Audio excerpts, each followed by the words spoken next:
Bienvenue, aujourd'hui on va se pencher sur un sujet où chaque seconde compte, la médecine tactique. Et plus précisément, on va décortiquer le R du protocole MARCH pour respiration, une étape qui littéralement fait la différence entre la vie et la mort. Alors comment ça se fait qu'une blessure à la poitrine, qui peut sembler simple au départ, peut devenir mortelle en seulement quelques minutes sur le terrain?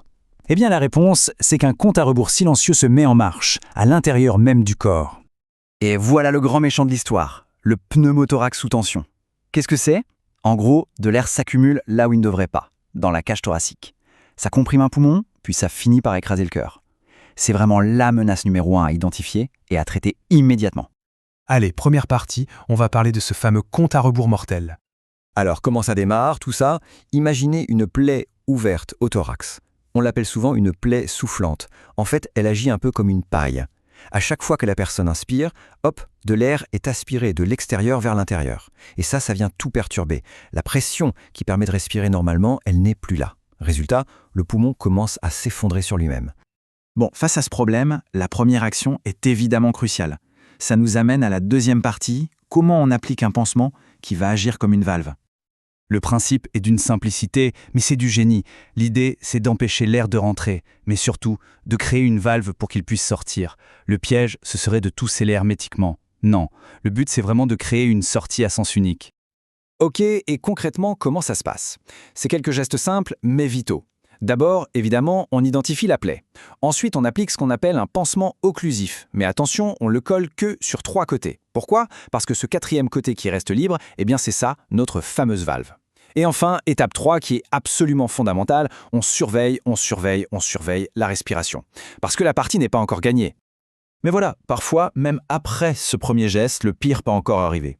On entre dans la 3e partie, le tueur silencieux. Et c'est là que ça devient vicieux. Le problème peut venir de l'intérieur. On a beau avoir scellé la plaie externe, si le poumon lui-même est touché, il peut continuer à fuir de l'air, mais cette fois à l'intérieur de la cage thoracique. Et là, la pression ne fait que monter, inexorablement. Alors, comment on le repère, ce tueur silencieux? Les secouristes deviennent des sortes de détectives. Ils cherchent des indices, des signes qui s'aggravent. Est-ce que la respiration est de plus en plus difficile? Est-ce que la poitrine se soulève d'un seul côté? Est-ce que la peau devient bleutée? Est-ce que la victime est agitée, très anxieuse? Tous ces éléments, mis bout à bout, sont des alarmes qui crient que la pression interne est en train d'atteindre un seuil critique. Donc on a cette pression qui monte, qui écrase le poumon, qui écrase le cœur, de l'intérieur. Le temps presse. Alors qu'est-ce qu'on fait? Et là, c'est le moment de l'action décisive. 4e partie, on va libérer cette pression. La solution, c'est une procédure qui porte bien son nom, la décompression à l'aiguille. C'est une intervention très ciblée, avec un seul et unique but, faire sortir cet air qui est piégé. Et attention, on ne prend pas n'importe quelle aiguille dans la trousse de secours. Le matériel est très spécifique. On parle d'un calibre de 14G au minimum. C'est une aiguille assez grosse, oui, mais c'est la seule qui peut garantir que l'air va s'échapper assez vite pour que ce soit efficace. Et la longueur, c'est tout aussi crucial. Il faut au moins 8 cm. Pourquoi si long? C'est simple, une aiguille plus courte ne traverserait pas les muscles de la cage thoracique pour atteindre la zone où l'air est piégé. Elle ne servirait littéralement à rien. L'intervention, elle, doit être ultra précise. On insère l'aiguille dans le 2e espace entre les côtes, juste sous la clavicule. Et là, le résultat est immédiat et assez incroyable. On entend un sifflement très net. C'est l'air sous pression qui s'échappe enfin. Et d'un coup, la victime peut de nouveau respirer. Cette procédure sauve des vies, c'est un fait. Mais les erreurs, elles, peuvent être fatales. L'erreur la plus courante, c'est d'utiliser une aiguille trop courte. Une autre erreur terrible, c'est de sceller complètement la plaie sans laisser de valve. En gros, on recrée le problème qu'on essayait de résoudre. Et bien sûr, on ne fait jamais ça au cas où. Il faut des signes très clairs. Et enfin, le maître mot, réévaluer, encore et toujours. Ok, maintenant qu'on a vu la technique, prenons un peu de hauteur. C'est quoi la philosophie derrière tout ça? 5e partie, la règle d'or, stabiliser pour évacuer. Et cette phrase, elle résume tout. L'objectif est de stabiliser pour l'évacuation, pas de guérir sur place. C'est ça, l'ADN de la médecine tactique.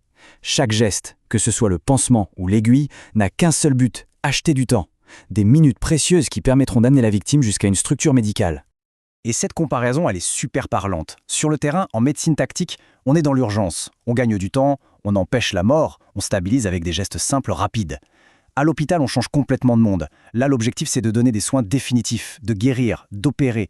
Ce sont 2 philosophies, 2 temporalités qui sont totalement différentes, mais qui s'emboîtent parfaitement. Au final, ce protocole sauve des vies au milieu du chaos.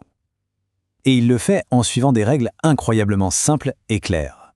Et la question qu'on peut se poser, c'est qu'est-ce que ça nous apprend sur la gestion des problèmes complexes en général?